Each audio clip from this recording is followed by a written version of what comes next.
Hello, good evening. Welcome to News 360. We're live from the News Hub at Adesanwe in Accra. We're streaming worldwide on the internet via 3news.com. My name is Solis Rose-Corte. My name is Hisamoni. Stay with us as we bring you the headlines for this hour. 360 Headlines is brought to you by Deluxipate. In the headlines, Operation Vanguard arrests 8 illegal miners at Amuano Praso in Fresh Swoop. The Ghana Armed Forces dismisses 17 recruits for failing basic fitness tests. Mental health facilities may shut down by the end of June. We will tell you why. On mission tonight, lack of reliable means of transportation affecting referral emergency cases in the Nyamikrom in East Gonja district. And leaders of North and South Korea have held a surprise meeting in the demilitarized border area. All these and more coming up, including some business news as well as sports and entertainment. Let's do some details now. And the Eastern Region Forward Operating Base of Operation Vanguard has arrested 8 illegal miners at Amuano Praso in the Brim North district of the Eastern Region. The team chanced upon freshly dug earth and heard sounds of working machinery. They approached and arrested 3 people on the Pratt River working with Cheng fans. The team also arrested a sponsor of the illegal miners, Nana Bafo, 46 years old. The suspects and items seized were handed over to the New Abrim police for further investigations and prosecution. Other suspects include Benjamin Nsia, 23, Adam Tamin, 49, Nkrumah Robert, 43, and Daniel Mensah, 29. The rest are Gado Timdola, 32, Eric Kofi Boama, 38, and Isaac Dazi, 28 years old. Items seized by the military team include excavators, 1 Mitsubishi pickup truck, 1 Nissan Almera vehicle, and 13 assorted mining equipments.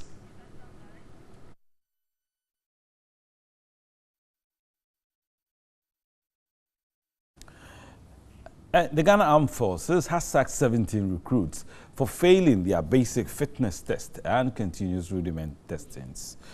According to the story, the recruits were sacked for failing to meet several opportunities to redeem themselves. Several others who were also placed on the same watch list eventually redeemed themselves and are continuing with the rest of the training schedules. The 17 failed were sent packing on Saturday, 26 May 2018. Recruits into the Ghana Armed Forces are expected to be physically, medically, and academically sound.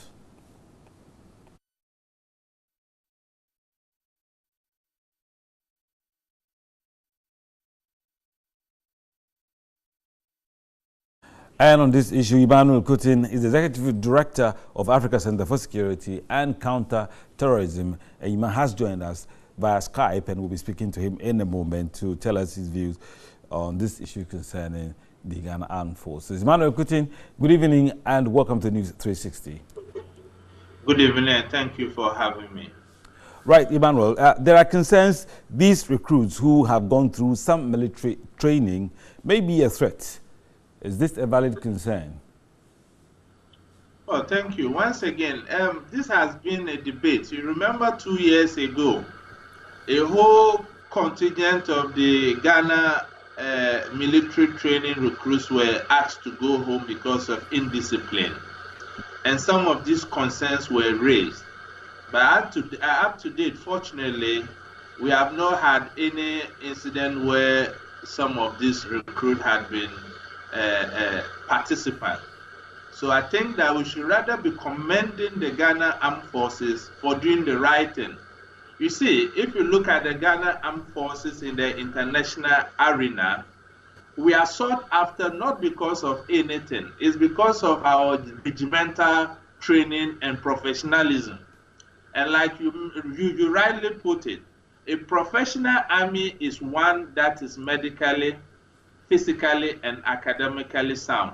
So to the extent that some could not even meet the basic test, which is the fitness, I don't think they should have a place in the Ghana Armed Forces. And it even brings into perspective what we've been talking every now and then about recruitment, where we talk about protocol recruitment and stuff like that. So it means that if one was brought even through the back door and didn't even meet this basic criteria, the person will be sent home. And we must also be mindful of something. It's not as if the Ghana Army hadn't given this recruit the opportunity to redeem themselves.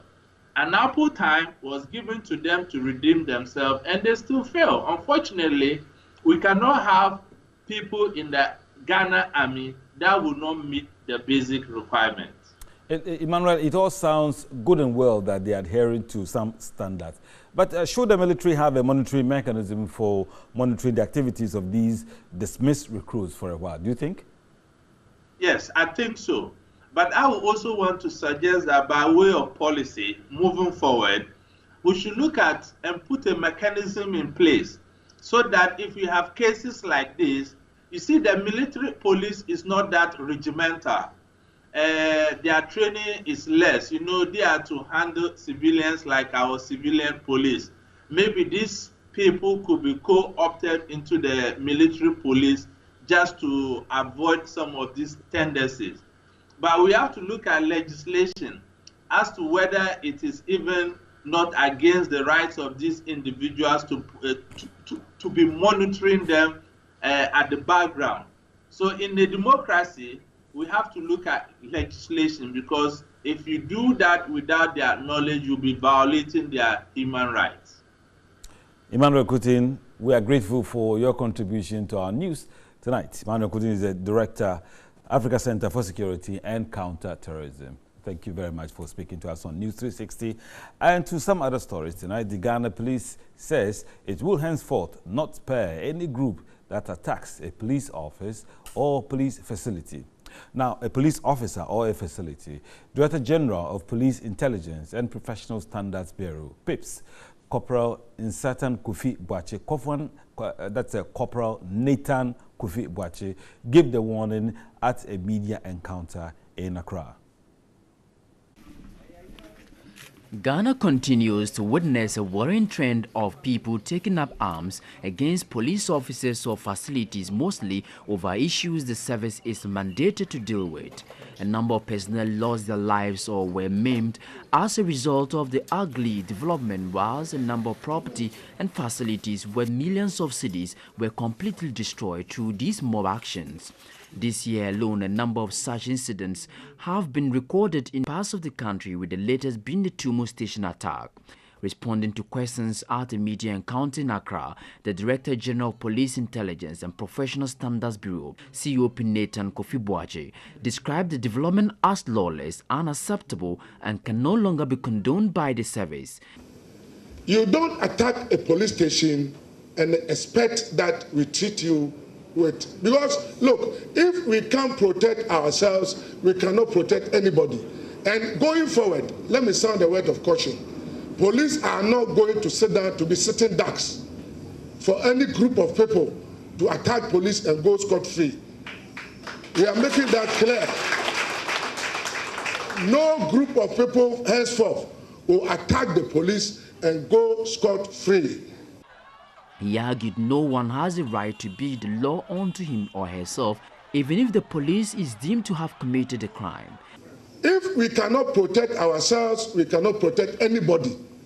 No matter the malfeasance or whatever police does, nobody, and I mean nobody, has a right to attack any policeman, and for that matter, police station. So any group of people who attempts to attack any police station henceforth will be met with the necessary fire that it deserves. COP Kofi Boakye urged the public to avail themselves to the laws of the country and ensure that due processes are followed in finding remedy to challenges. Well, I'm sure the warning is loud and clear. No group or individual will attack a police or their station and go scot-free. And that's from COP Nathan Kofi Boakye.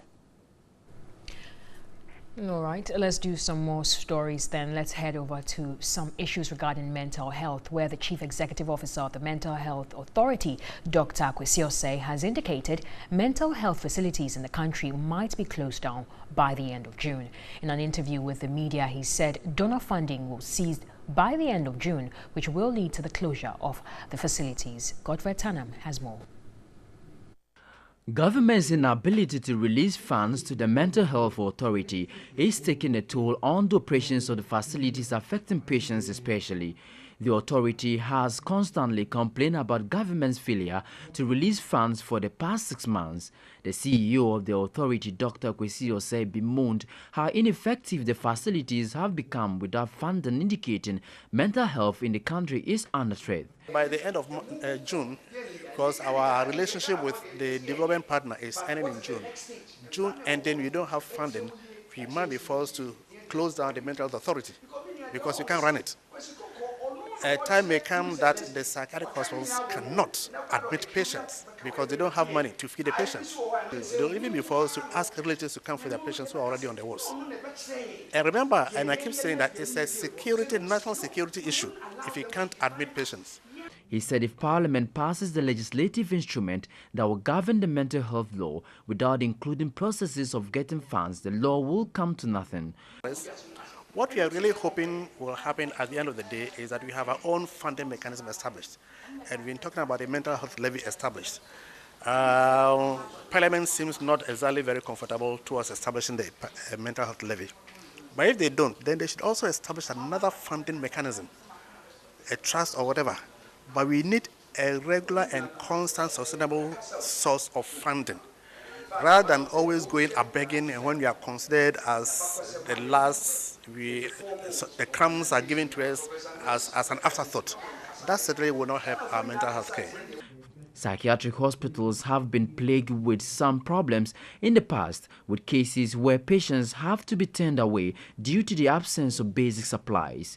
The Ankafo Psychiatric Hospital in the Central Region threatened to discharge over 100 patients due to lack of funds to run the facilities about a month ago.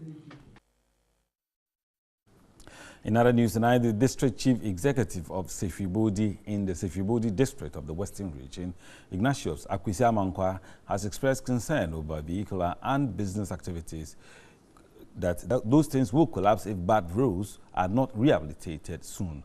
Now, he is, however, appealing to government to intervene and offer some assistance. The Sefibodi district is one of the deprived districts in the Western region. About 95% of roads in the districts are unmotorable. The roads linking to cocoa growing areas in the district continue to worsen anytime it rains. All the culverts on that stretch have collapsed, leading to flooding on some parts of the road. The district chief executive, Ignatius Akwesi Amankwa, was worried most of the licensed cocoa buying companies are operating at loss because of the bad state of the roads.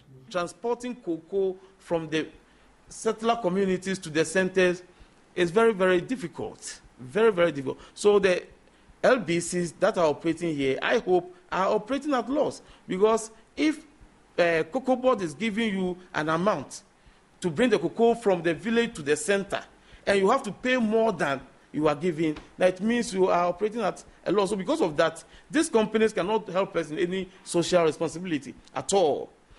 At times, they have to even build some of the roads themselves, cutting woods, cover streams and rivers to be able to bring their cocoa to the centers. That's also not helping us at all. According to the district chief executive, beside business activities being affected, farmers are also lamenting.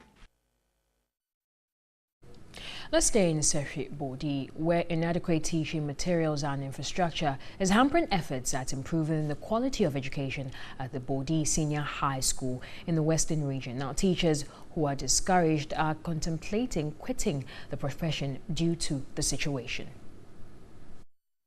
Established in 2012, Bodi Senior High School remains the only second cycle institution in the district capital.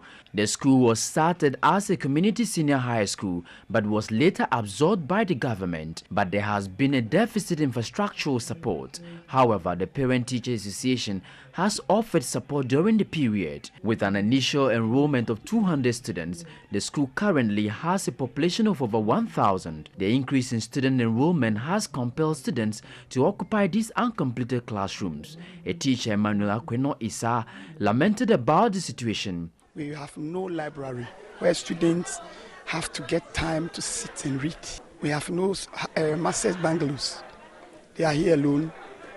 in the night, an old security man who sleeps deep in the night, and we have no masters taking watch over them. Again, there are so many things the school lacks. A student pleaded with the government to come to their aid. We don't have a place, a canteen where the student will go there and eat. Anytime that it rains, the class become wet and the student find it difficult to learn. The school also has no fence wall, which makes it easier for intruders to have their way into the school compound. District Chief Executive for Bodi, Ignatius Kwesi Amankwa, said steps have been taken to address the infrastructure challenge. We've written to Minister of Education, trying to let them understand that this will help us upgrade it. But in waiting for all this, the Assembly is also doing well to put in place certain structures. So I think we went there and saw one story, it's a story building. In 1 year, we had to, because of the free SHS, we're going to have more students. So the Assembly had to put up that story building to help accommodate the students. Private legal practitioner Martin Pebo is calling on the Special Prosecutor Martin Amidu to take over the probe against GFA President Kwesi Nyantakyi, who is being investigated for defrauding by false pretense. Now, speaking on New Day, Martin Pebo maintains Special Prosecutor Martin Amidu is better placed to investigate the allegations against Mr. Nyantakyi instead of the police CID, whose boss, he argues, was tainted in the corruption probe against two deputy chief of staff. Looking at this case, it will be better suited for the special prosecutor to deal with it.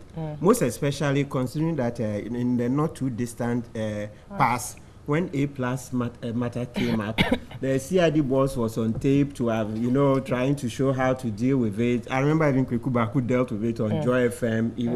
It didn't inspire us. There was no confidence in the manner in which she dealt with it. So for me, it's better. Mr. Amidu, any day, if you put the CID boss and Mr. Amidu here, any day, I'm sure citizens will vote that Mr. Amidu is the right person to deal with this matter, not the CID. A few of the executive committee members will get caught up in this. There will be people in charge of referees who will be in trouble. There will be... Michael, you sound like you've seen this thing. I have a fair idea, but I think that there will be a few executive committee members caught in this. And ultimately, what it could mean, I think, will be a change in the direction of the leadership of the Ghana Football Association. But I think this whole thing fits in with a lot of the things that's happened in the past. And that's, I think, is the reason why Anas will get some of the results. It basically was following a pattern of the way things work in the football industry. Now, in the wake of recent allegations of corruption, some political figures in Kumasi have asked President of the Ghana Football Association, Kwesi Nyantakyi, to resign. Agusia Dayo-Dike of the United Progressive Party and Kofi Akpalu of the Liberal Party of Ghana say Kwesi Nyantakyi must step aside as GFA boss in his own interest. A report by Benjamin Adu.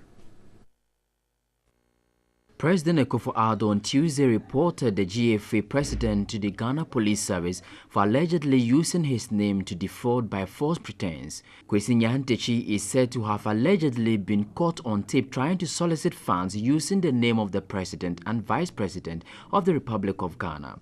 A former presidential aspirant, Akwesi Dayo-Dike, believes the GFA boss will not be able to handle the affairs of the FA while battling the case. To mention the president's name in this, Akwesi must apologize to the president for using his name. But I can tell you, many people in this country are using presidents' names to facilitate their business. And I will advise him to step down as FA president. But the founder of the Liberal Party of Ghana thinks otherwise. If you are sitting somewhere managing your own affairs and somebody just walk into you and start trying to trap you, we are human beings. From the way and manner this Adnas is going about things, I'm not happy about it. I'm not happy at all. And we should encourage him, because it's like he's making money and destroying people's integrity. Kwesi Nyantakyi's house was subsequently searched by the police. Well, the controversy definitely will continue, and TV3 will bring you all the various angles. Now, former Minister of Lands and Natural Resources, Yunusa Fusedi, says ex-President Mahama will stage a strong comeback to recapture power from the governing NPP. Former President Mahama gave an indication of a possible comeback in a Facebook post last week. The former Lands and Natural Resources Minister said the Akufo-Addo-led administration has set the stage for the ex-president's return. Present happiness and government have demonstrated clearly that Mahama was a saint in human body. Now we've had. You saw the reaction. We've had people talk about Saint Mahama. Saint Mahama, yes, but we never elected a person who we thought would not have faults. A man is human. His faults were drowned to an extent that people bought into it and pulled him off. Now, after his loss in the 2016 elections, subsequent events have proven that probably he was better. So, question is this a formal thing, a declaration of intention too? Well, you see why, you know why it's going to be a done deal for Mahama? Not that it's going to be a done deal, but he needs to declare his intention first before we even talk about whether it's a done deal or not. I thought that, and he's been tight-lipped so far. He's not been tight-lipped. He has been. It's just released. You just read something who said that he will not disappoint. When you say, I will not disappoint you, it means that your expectation of me will be met. Clearly, that's what he means. Go. And we want to believe that you know, having a certain level of relationship with the president, then you know exactly what it is. So then I'm taking it from you that this is a declaration. If President Mahama doesn't run, who will run? Right, you're still watching News 360. Now to an incident that occurred about a couple of hours ago. A liquid waste tanker with registration number GN 356916, believed to have lost its brakes, ran into a metal staff on the Tema motorway toll booth, causing fear among hawkers and road users. The tanker, which was heading in the direction of the toll booth and some hawkers, was stopped by a metal staff, which could have led to loss of lives. The incident occurred around 5:30 Saturday evening. The cause of the accident was yet to be established, as the driver refused to give account of exactly the reason he veered off the road leading to the accident. According to eyewitnesses' accounts, the driver opted to hit the pole to avoid hitting a saloon car. The police was yet to visit the scene as at the time of filing this report.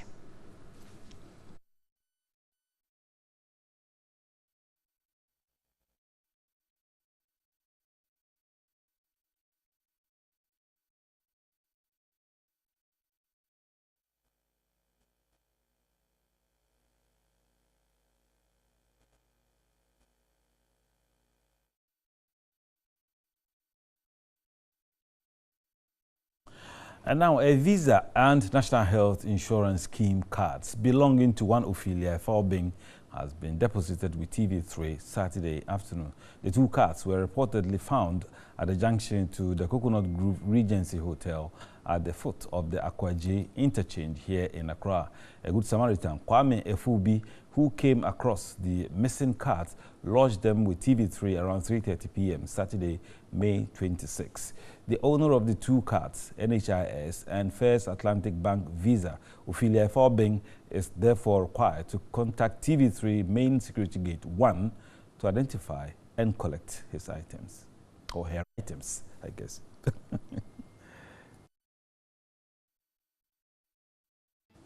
You're still watching News 360. We'll be right back with some more news updates after this. Do stay.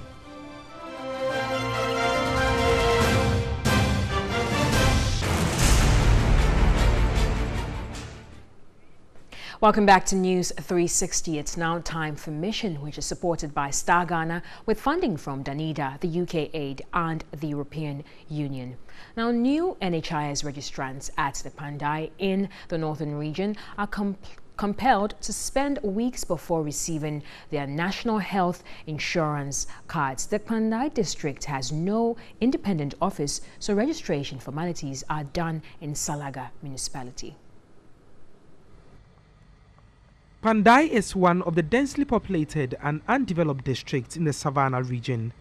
Access to healthcare here remains a challenge for residents, as the district does not have enough social amenities for its people. People residing in hard-to-reach areas are disadvantaged.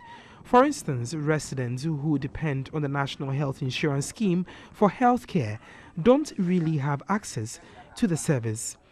The only NHIS registration center serving the over 75,000 strong populace of Pandai is currently under Salaga municipality and lacks adequate staff.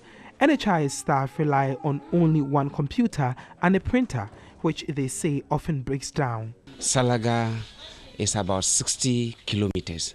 Sometimes our consumables will be short of consumables, and since here is a sub-office, we take everything from the main office. So sometimes we'll be working, the consumables will get finished. I have to go on a motorbike to Salaga to pick the consumables from Salaga, and then before I'll come and then continue with the clients. So it is a challenge for us here. More than 5,000 people have so far been registered in the district. Ideally, acquisition of the National Health Insurance card is supposed to be instant, but some applicants receive their card months after completing registration formalities. Sometimes too, if you come, they said the machine has spoiled. So because of that, I've been coming here for several times. And now that this thing, I called them and they said I should come. I even came yesterday, I did not get a chance to get it. So when they asked me that I should go back and I should come today, so that's why I'm here. The difficulty in acquiring the NHIS card have discouraged other residents from applying for the service. The head of this center gives this explanation. Furniture at the center is also inadequate. Sometimes you even go to the hospital, they will say they will not do anything to you because you have no health insurance.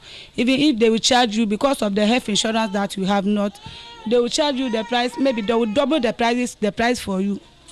District Chief Executive for Pandai, Emmanuel Atata Tablanta, wants Pandai to have its own National Health Insurance Scheme office. This district is so old such a way that we need to get our own facility. But I don't get it. It's now that we are pushing, MP has written to the Secretariat and we are trying to put up a structure. We have the structure. Even if we are allowed to run, we can get a place to rent to run our own system. But we are still under Salaga. And as we speak, we don't even have a printer, we have nothing, and we have only one personnel that is working, a whole district. Although the National Health Insurance Scheme provides relief to registrants, authorities must consider decentralizing the scheme for easy access. Nyamia in the East Gonja municipality of the Northern region is saddled with a 3-roomed CHIPS compound. It also lacks reliable means of transportation, and this is affecting referral emergency cases. Local residents say contributions they made for the purchase of an automobile to facilitate the transfer of referral cases at the CHIPS compound has been embezzled by a nurse who was heading the facility. Nyamia is located about 20 kilometers from the East Gonja municipal capital, Salaga. The community, like others, is neglected, although members make significant contribution to the country's food basket through the cultivation of yam, which is their staple crop. Illiteracy is high in the municipality, and so residents consider their suffering as normal. Healthcare is not easily accessible. This under-resourced CHIPS compound is what serves Nyamia and 11 other communities in the East Gonja municipality. Both staff and patrons are not comfortable here using the facility. Not all residents come here to receive health care. During the mission team's visit, only one patient has come to receive health care.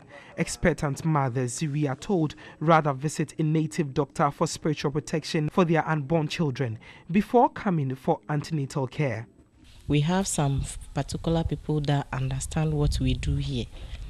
Others too, don't really think it's good we are even here, because we are here with them, but when they are sick or their wives are pregnant, they don't normally bring them. The reasons are that when a woman is pregnant, due to the illiteracy rate, they leave the woman in the house until the in-law comes out to announce the pregnancy before the woman can come to the clinic. And sometimes too, when a woman is pregnant, they will make sure they will consult their oracles, then remove one or two things that they will perform on her before the person will be allowed to come. With no means of transportation, referral cases and outreach services are hindered. Both the East Gonja Municipal Assembly and the Health Directorate have not done enough for the facility. 3 years ago, the 12 communities served by the CHIPS compound contributed money to purchase a motorized tricycle to facilitate referral cases to the Salaga Government Hospital. But unfortunately, a nurse who took possession of the money embezzled it and has since been transferred to the Makango Health Center, more than 30 kilometers from Nyamiyekrom. But the contributors and opinion leaders are bent on collecting their contributions. She has been transferred to Makango.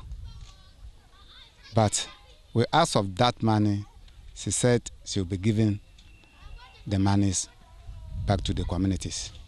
And you know, Ghanaians, when they paid for something and they've not gotten it, you find it difficult to take money from them again. The community has water challenges, and this impacts healthcare delivery. Our clinic don't have water. When they break, nurses, they don't have water to bath to go to treat people. We're fetching our own small for them. Our boreholes also as well. We ourselves, we don't have water again. Much effort would be required to convince residents at Nyamiyekrom to seek health in designated health facilities instead of consulting traditional medicine men or oracles for spiritual protection of their unborn. Again, much resources would be required to improve the area CHIPS compound in order to enable the achievement of the third United Nations Sustainable Development Goal, which promotes universal access to healthcare for all by 2030. Well, that's all for Mission for this evening. It is supported by Star Ghana with funding from Danida, UK Aid and the European Union. Over to you, Isa, for some more news updates.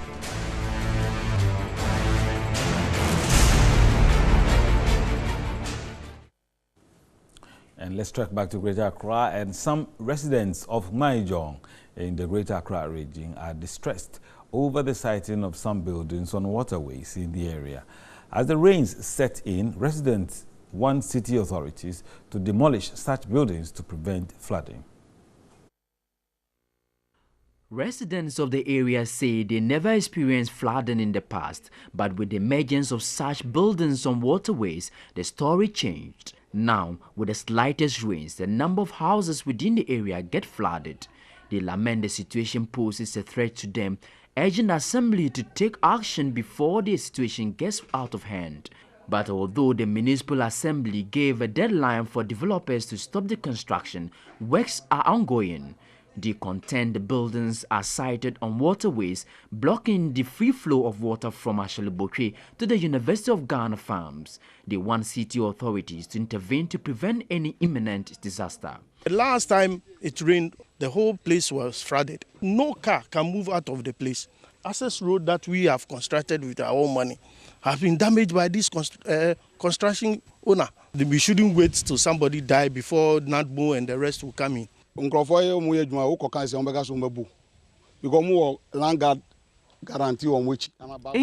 we complain, the property owners bring land guards to assault us. With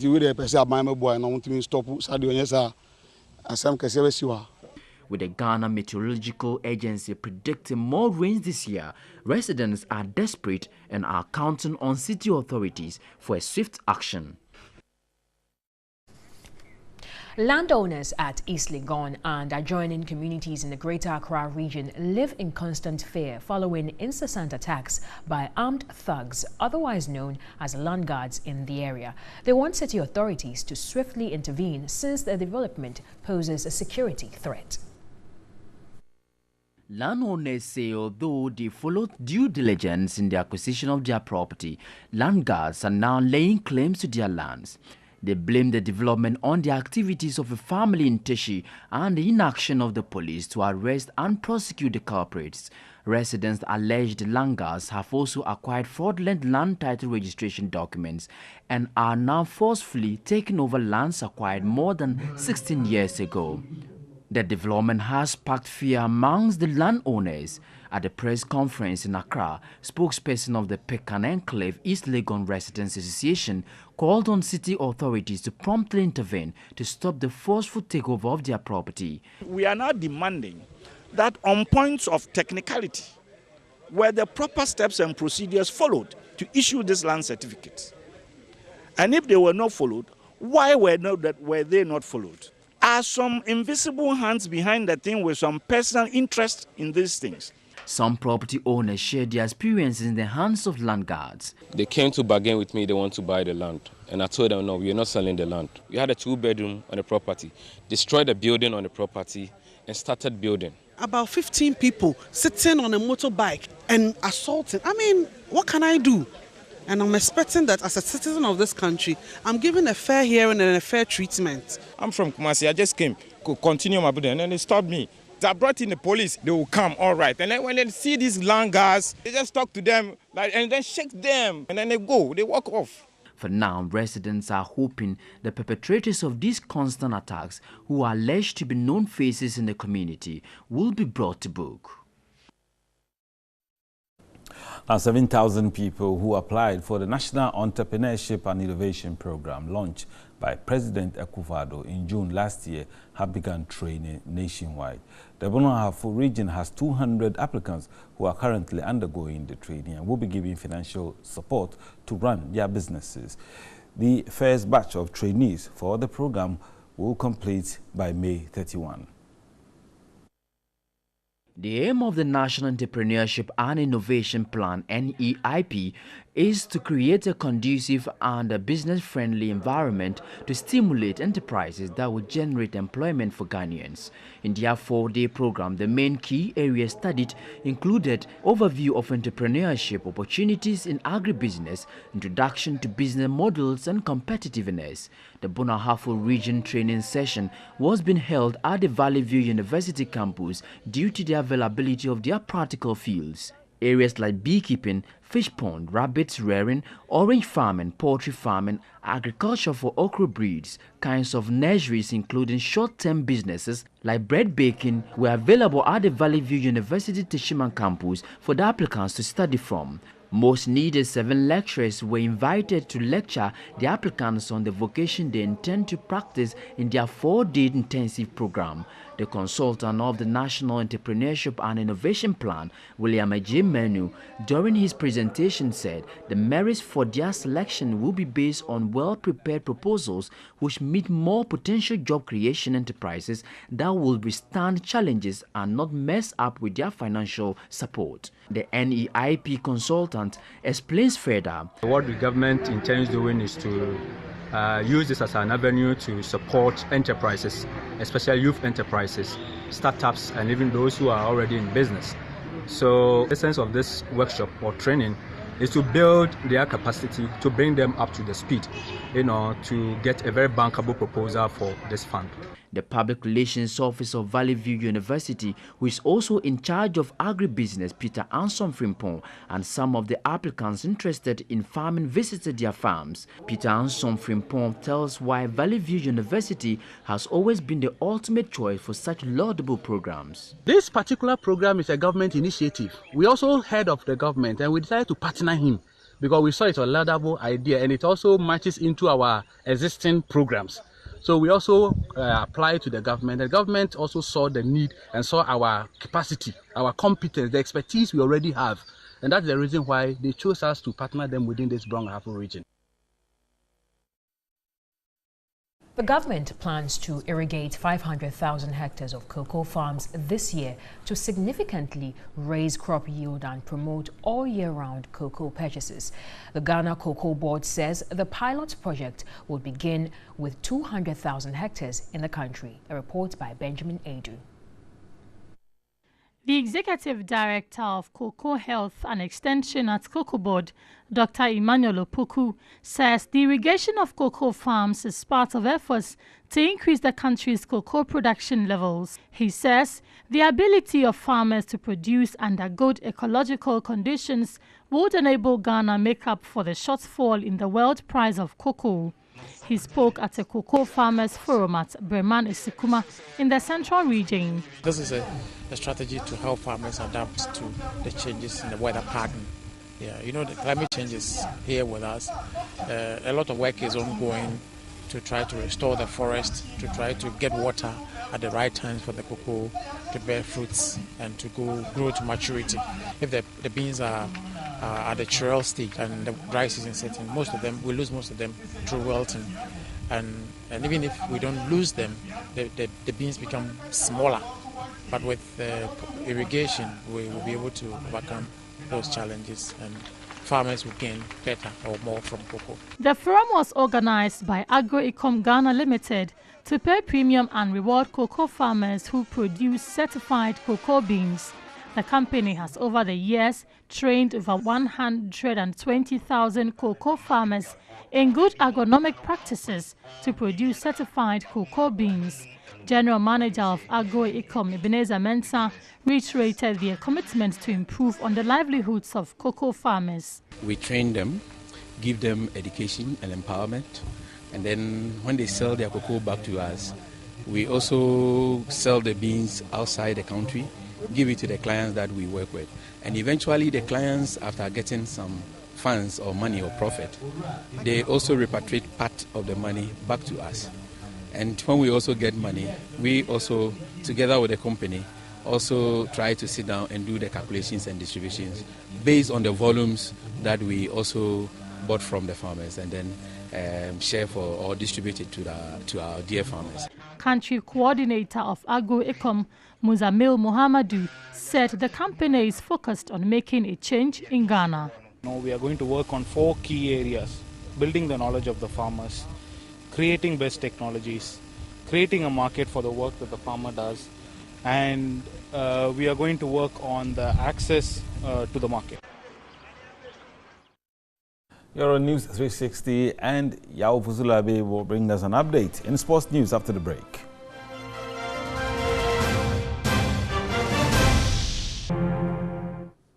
Hello, good evening. It's time to do sports here on NEWS360. My name is Yao Ofusulabi. Our first place to start from is in Kiev, where Liverpool are taking on Real Madrid at the moment. If you're a Liverpool fan, there's despair at the moment because Mohamed Salah has been sent out of the game in the first half of that game. Also, Real Madrid have one player out, Dani Carvajal, who also broke his leg in that game. So one player out for Madrid, one player out for Liverpool. Now, Adam Lallana has joined the fray, has replaced Mohamed Salah, and also Nacho has replaced Dani Carvajal in that game. Both sides, very keenly contested game at the moment. It's still 0-0 in there, as you can see on our slide. The next 45 minutes will tell who will be the master of Europe for the rest of the next season. Now let's move on to other stories. And this week has been a week that has marred the credibility of the Ghana Football Association, from the association's president getting picked up at the airport and being sent to the Ghana Police Service for questioning and all. Sports journalist Henry Asante-Chum believes all of it has affected the association's integrity. He spoke on our Saturday morning show, Warm Up. I first spoke about integrity. It's very important. Credibility is very important. Public confidence is very important. Exactly. You are a brand, okay? You are a host. If your producer called me and tells me that, look, come on my show, and I am able to tell him that because of your host, I won't come. There is a credibility issue. That's true. If I am able to give reasons why I cannot appear on the show because of the host, there is a credibility issue. There is an integrity issue. Right. So at any point in time, an association, a federation, whichever organization, whatever it is, you want your leadership to be as clean as possible. Right. That is the only way you can be attractive to the corporate world. That is the only way you can be enticing to the corporate world. Now, once it's a brand and it represents a large group of people, you need to play your cards well because your products are social products. Today, our football is not being consumed as we expect it to be. But why? Because we haven't managed the product well. Because there have been challenges associated with the product. Now, how did they happen? How did it start? It started because some years ago, in a Premier League game at the Tema Park, supporters of Tema Youth charged on a certain Malam Yaya to bring them their 2,500 Ghana cedis they paid into his Ghana Commercial Bank account. Amazing. I am telling you, I mean, it's there. You can check on the internet. Tema Youth fans, why did they pay the money to him? So that King Faisal will come to Tema and come and play it soft for them to stay in the Premier League. That did not happen. Look, it was all over. What did the FA do about it? Now to more stories, and Ghana's Albert Adoma will not be playing the English Premier League next season after his side were beaten in the final playoff game of the championship season. Fulham have been promoted to the Premier League after beating Aston Villa in the championship playoff final at the Wembley Stadium. Captain Tom Craney was their goal scorer, finishing neatly underneath Villa goalkeeper Sam Johnston of Manchester United after latching onto Ryan Sessegno's pass midway through the first half.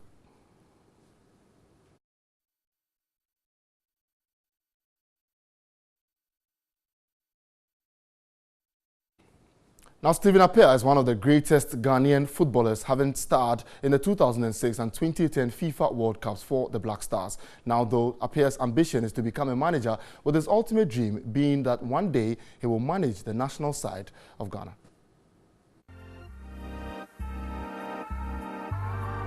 My dream is to be a manager in the future.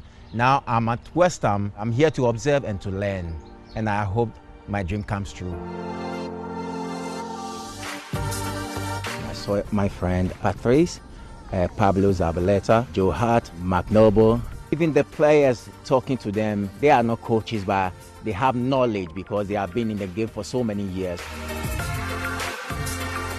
You have been under a lot of coaches. I want a piece of advice from you. The most important for me, I think, is the communication. Yeah. Because even if you have your plan, but if you didn't transmit it very well to your player, they won't understand you. Even if you have some good idea, you know, I think the communication.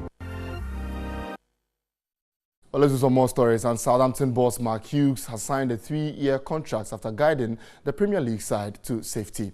Hughes signed a short-term deal in March, replacing Mauricio Pellegrino with a club in danger of relegation. The Saints avoided a drop on the final day of the season despite losing to champions Manchester City. But they did that in the penultimate week of the English Premier League season after beating Swansea City at the Liberty Stadium.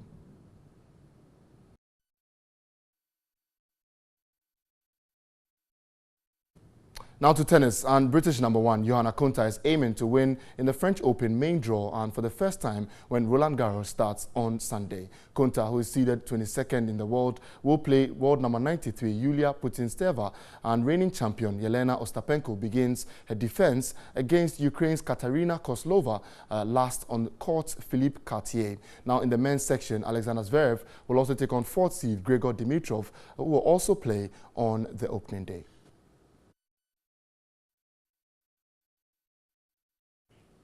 That's all for sports here on News 360. We'll take a break. When we are back, there's international news and entertainment.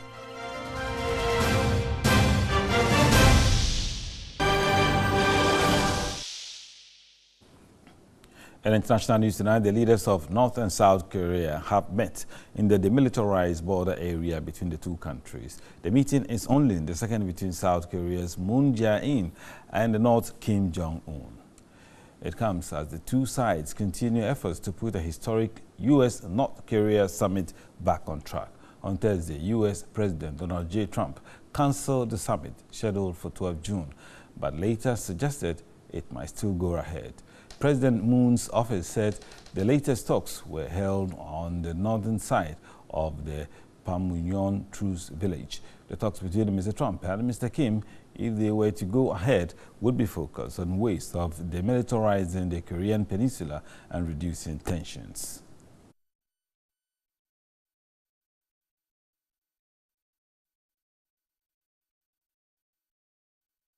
And now to Ireland, where the Irish Prime Minister has hailed his country's quiet revolution as early results point to a resounding vote for overturning the abortion ban. Leo Varadkar was speaking after exit polls suggested a landslide vote in favor of reforming the law.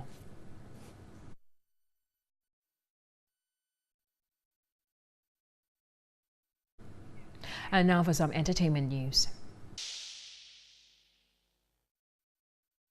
Now, the big question is, who wins Talented Kids Season 9? 8 finalists will battle it out for the bragging rights at the National Theatre of Ghana on the 27th of May, Sunday. That's tomorrow. And 12-year-old rapper Hakeem Issa, christened Rap Controller, says nothing can stop him from grabbing the ultimate prize.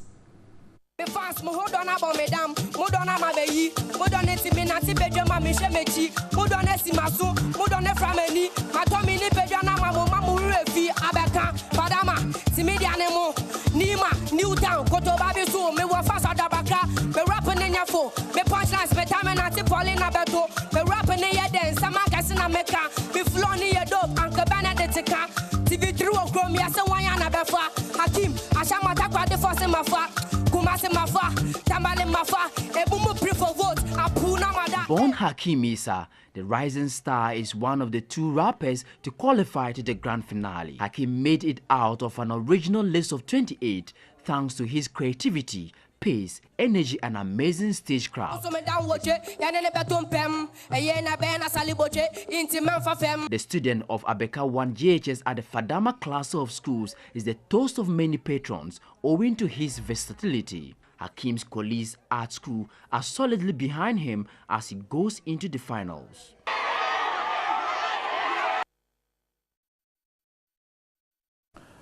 And in more entertainment news, 80-year-old hairstylist Nelisa Atiogbe is also eyeing the Talented Kids Ultimate Prize.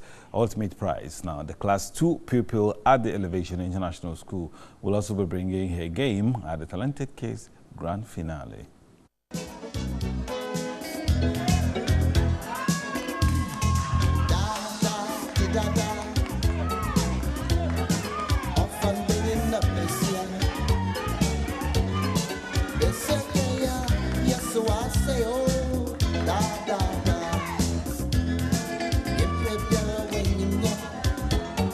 Young hairstylist Nelisa Atiogbe stands as one of the show's revelations. Week by week, Nelisa wowed audience creating amazing hairstyles.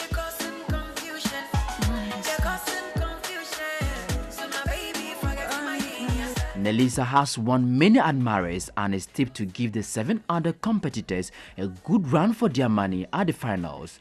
According to her teachers, the pupil of Elevation International School found her passion at a tender age. Right from class 1, she used to tell me, "Madam, I can redo your hair for you," but I didn't believe her actually, because considering her age, she was young too. Until she went for the audition and she came out that she has been selected. Her proud tutor urged Nelisa to go for glory. See yourself as a winner, and with God's help, you surely win. Her mates wished her well ahead of the grand finale. I'm so excited. I'm proud that she's in my school and also part of Talented Kids Season 9. I know nobody's competing with her, and I'm sure that she's going to make it and she's going to be the first. She's creative and talented. I wish her good luck and all the best. Nelisa looks forward to pulling a major surprise come May 27. But what will Nelisa do if she wins the crown? I'll be coming to Talented Kids Season 10 and do their hair for them. Who wins Talented Kids Season 9? Well, Nelisa is optimistic the crown best fits her.